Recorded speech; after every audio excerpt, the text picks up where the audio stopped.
보면 부자들이 교회와 교인을 억압하고 법정으로 끌고 간다고 말합니다. 곧 교회와 교인이 법정에 고발돼서 서게 됩니다. 그러면 원고, 고발인인 부자는 왜 교회와 교인을 법정에 끌고 왔는지 이유를 말해야죠. 그게 본문입니다. 그들은 너희에게 대하여 일컫는 바 그 아름다운 이름을 비방하지 아니하느냐.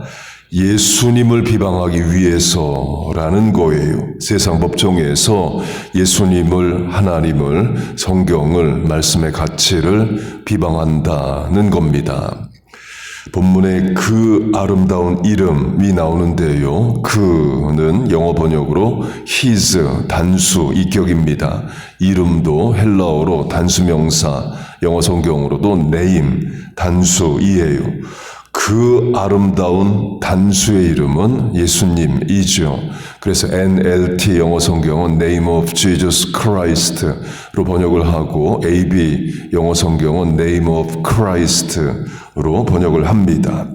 곧 부자로 대표되는 세상 권세가 교회를 억압하고 법정에 끌고 가는 이유는 예수님 때문입니다. 세상은, 세상 권세는 예수님이 싫어요. 예수님의 말씀도 싫고 예수님의 삶도 싫고 예수님의 대속적 죽음 십자가도 싫고 사망 권세를 이기고 부활하셨다도 싫고 심판하러 다시 오신다도 다 싫어합니다. 특별히 예수님의 말씀과 다시 오심은 죄 문제를 다룹니다. 부자들 싫어하죠. 산자와 죽은 자를 심판하러 오시리라. 예수님은 살아도 죄에 대해 심판하시고 죽었다고 해서 심판을 피할 수 있는 게 아닙니다. 죽은 자도 예수님은 심판하셔요. 곧 부자들이 이 땅에서 권세 부리고 세상 좋은 건 누리고 또 죄의 유익도 누리며 살아가는데 나 죽은 뒤에 그 죄 문제를 지적하고 심판하는 예수님이 있다. 당연히 싫을 수밖에 없죠. 지금 미국으로 하면 성평등 세력, 성소수자 세력이 불교나 이슬람을 세상 법정에 고발하고 코란이나 무함마드의 가르침을 고발하지 않습니다. 기독교만 법정에 고발을 해요. 이슬람으로 하면 전 세계 이슬람 국가는 43개 정도 된답니다. 그리고 그 중에 12개 나라는 동성애를 하면 사형이에요. 그렇지 않은 나라도 다 금하고 있습니다. 코란 자체가 금하기 때문에 그래요. 그러면 동성애 세력이 이슬람을 법정에 고발해야죠. 그러나 고발 안 하고 못합니다. 이슬람 쿠란, 무함마드 이거 고발하고 심지어 조롱만 해도 집에 폭탄 터지고 총 쏴서 죽입니다. 이슬람에 대해서는 꼼짝도 못합니다. 이슬람의 실천에 대해서는 말도 못하면서 기독교의 실천만 비난하고 할 수 있는 대로 법정에 끌고 가서 법마저 바꾸려고 하고 있어요. 그리고도 영적으로 같은 편입니다. 복음을 대적하는 데는 이슬람이나 동성애나 무신론이나 공산주의나 완전히 서로 가치관, 내세관, 종교가 다르면서도 다 연합을 해요. 누가복음 23장을 보면 갈릴리 분봉왕 헤롯과 유다 총독 빌라도가 원수였으나 예수님을 죽이는 당일 친구가 되니라고 말합니다. 곧 예수님을 대적하는 일에는 원수들도 친구로 연합을 해요. 그렇게 부자로 대표되는 세상 권세가 교회와 교인을 세상 법정에 끌고 갑니다. 유대인들도 예수 믿는 자를 법정에 끌고 가요. 복음서를 보면 로마인들이 예수님을 로마 법정에 끌고 온 게 아닙니다. 유대인들이 대제사장 종교 지도자들이 예수님을 끌고 와서 로마법으로 죽여달라고 말합니다. 결국 로마의 사형 틀인 십자가로 예수님을 죽이죠. 사도행전을 보면 유대인들이 바울을 법정에 끌고 갑니다. 유대인인 바울이 예수를 믿고 예수 믿으라고 전하고 다니는 그 자체가 싫은 거예요. 사도행전 21장을 보면 바울이 로마의 천부장 앞에서 재판을 받습니다. 그리고 로마 총독 벨릭스 앞에서도 재판을 받아요. 나중에는 로마 황제 앞에 가서 재판을 받고 목이 잘려 죽었다라고 성경 밖에 전승에서 전해집니다. 바울이 죽어야 하는 이유는 예수 믿었기 때문이에요. 신약시대의 성도들이 순교했던 이유도 예수 믿어서입니다. 본문으로 하면 예수님의 아름다운 이름 때문에 세상 법정에 서게 되고 순교했어요. 그렇게 신약시대 유대인들이 예수님을 싫어하고 예수 믿는 사람들도 싫어했습니다. 지금의 근대국가 이스라엘도 마찬가지입니다. 저를 보세요. 세계에 공통 수학기호가 있습니다. 더하기, 빼기, 곱하기, 나누기입니다. 그런데 오직 이스라엘에서만 더하기를 이렇게 씁니다. 인터넷 검색해보면 나옵니다. 1 더하기 1, 전 세계에서 다 위에처럼 씁니다. 오직 이스라엘에서만 1 더하기 1 아래 모양으로 씁니다. 이유는 더하기 기호가 십자가 모양이어서 그래요. 더하기 기호를 이스라엘만 안 씁니다. 그리고 숫자 4도 전 세계 다 왼쪽처럼 쓰는데 주이시 이스라엘에서는 이제 오른쪽처럼 쓰죠. 역시 4자에 십자가 모양 들어가서 그렇습니다. 미국이 주이시가 아닌데도 한국인들도 4자를 주이시처럼 쓰는 사람들 많습니다. 그러면 지금의 미국 정부는 교회와 교인에 대해서 어떤 태도를 취할까요? 마찬가지입니다. 법정으로 끌고 갑니다. 코로나 시절에 몇 명 이상 종교기관 모이지 말라고 했는데 그 이상 모였다. 그럼 교회를 법정에 끌고 갑니다.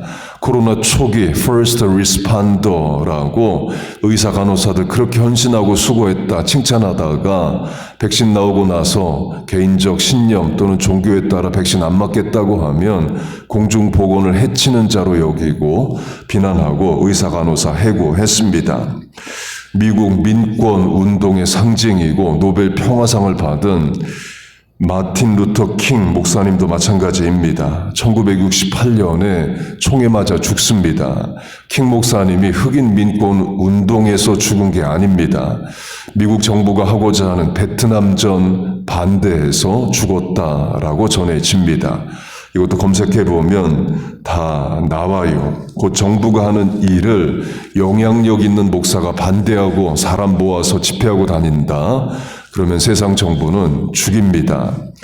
헬렌 켈러도 마찬가지입니다. 듣지 못하고 보지 못하고 말하지 못하는 삼중의 장애를 가지고 태어났지만 애니 설리번이란 선생을 잘 만나서 그 장애를 극복한 인생으로 우리는 알고 있습니다. 하버드 대학에 또 들어갔다까지도 알고 있어요. 어린이 위인전 한국 미국의 헬렌 켈러 이야기는 여기까지 나옵니다. 그럼 헬렌 켈러가 하버드 졸업하고 뭐 했을까요? 남은 인생 뭐하고 살았을까요? 정부 비판하고 살았습니다. 베트남전 반대하는 일에 사람 모아서 연설하고 그랬습니다. 미국 정부는 헬렌 켈러 싫어합니다. 정부가 하고자 하는 일을 영향력 있는 사람이 반대하고 다녔기 때문에 그래요. 한국 위인전도 미국 위인전도 헬렌 켈러 이야기는 장애를 극복한 것만 나옵니다. 장애 극복하고 그 다음에 한 일은 강조를 안 해요. 정부 비판을 했기 때문에 그렇습니다. 뭘 강조하느냐? 미국 정부도 결국 세상 권세입니다. 물론 중국, 러시아, 북한, 베네수엘라 정부보다는 훨씬 낫습니다. 그렇다고 미국 정부가 세상 권세가 아닌 게 아니에요. 세상 권세가 교회와 성도를 미워하는 이유는 이겁니다. 우리는 성도는 왕의 말을 듣고 살거나 대통령의 말을 듣고 사는 게 아닙니다. 하나님의 말씀을 듣고 살아가요. 결정적 순간이 오면 목숨을 버려서라도 하나님의 말씀을 지킵니다. 일제시대로 하면 일본 왕이 그렇게 말해도 결국 하나님 말씀대로 살고 죽죠. 6.25 공산 한국 전쟁 때도 공산당이 뭐라고 말해도 결국 하나님 말씀대로 삽니다. 성경으로 하면 다니엘, 사드락, 메삭, 아벳느고가 그겁니다. 바벨론 왕이 출세시켜주고 그렇게 회유를 해도 결국에 기꺼이 사자굴에 들어가 죽을 각오하고 풀무불 용광로에 들어가 믿음 지키고 죽겠다고 말하는 사람들이 하나님을 믿는 사람들이에요.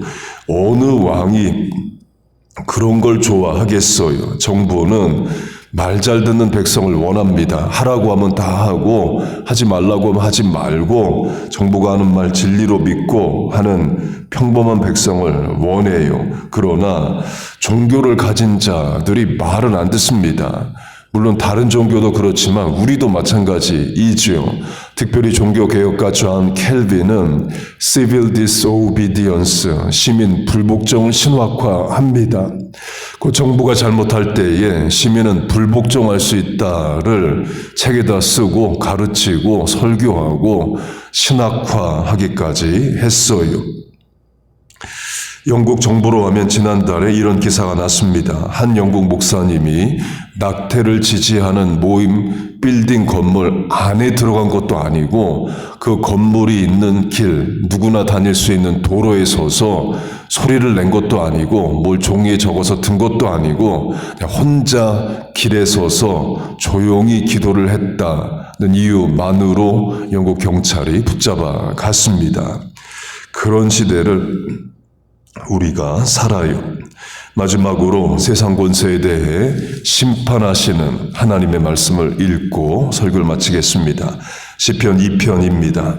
어찌하여 이방 나라들이 분노하며 민족들이 헛된 일을 꾸미는가? 세상의 군왕들이 나서며 관원들이 서로 꾀하여 여호와와 그의 기름 부음 받은 자를 대적하며 우리가 그들의 맨 것을 끊고 그의 결박을 벗어버리자 하는도다. 하늘에 계신 이가 웃으심이여 주께서 그들을 비웃으시리로다. 그때의 분을 바라며 진노하사 그들을 놀라게 하여 이르시기를 내가 나의 왕을 내 거룩한 산 시온에 세웠다 하시리로다. 내가 철장으로 그들을 깨뜨리며 질그릇같이 부수리라 하시도다. 그런즉 군왕들아 너희는 지혜를 얻으며 세상의 재판관들아 너희는 교훈을 받을지어다. 여호와를 경외함으로 섬기고 떨라. 그의 아들에게 입맞추라. 그리하지 아니하면 진노하심으로 너희가 길에서 망하리니 그의 진노가 급하심이라. 이 세상 권세를 정죄하고 하나님이 심판하시겠다는 시편이 2편 두 번째 시편입니다. 세상 권세를 이기는 힘이 하나님께 예수님께 있습니다. 본문으로 하면 그 예수님의 이름 아름다운 이름이에요. 우리가 그 이름의 능력을 권세를 말씀을 믿고 살아갑니다. 여러분 믿습니까? 하나님의 말씀에 따라 예수님의 말씀에 따라 세상을 분별하고 시대를 이기는 삶을 사는 저와 여러분 다 되시기를 주의 이름으로 축복하고 축원합니다. 아멘. 기도하겠습니다. 하나님 아버지, 예수님의 아름다운 이름의 가치와 말씀과 능력과 삶에 따라 살게 하심을 감사합니다. 하나님의 말씀이 판단과 결정과 선택의 기준과 준거가 돼서 험하고 악한 세상 분별하며 살게 하심을 감사합니다. 우리와 자녀들 말씀의 가치에 따라 이기고 승리하게 하여 주옵소서. 성도들 삶의 자리에서 복음적 삶을 살게 하시고 제도와 법과 정부와 기업과 학교에 처처에 하나님의 백성들 세워주시고 그들이 그곳에서 빛과 소금으로 사명 감당함으로 말미암아 하나님의 나라와 통치가 임하게 하여 주옵소서. 우리와 자녀들 그렇게 사용하여 주옵소서.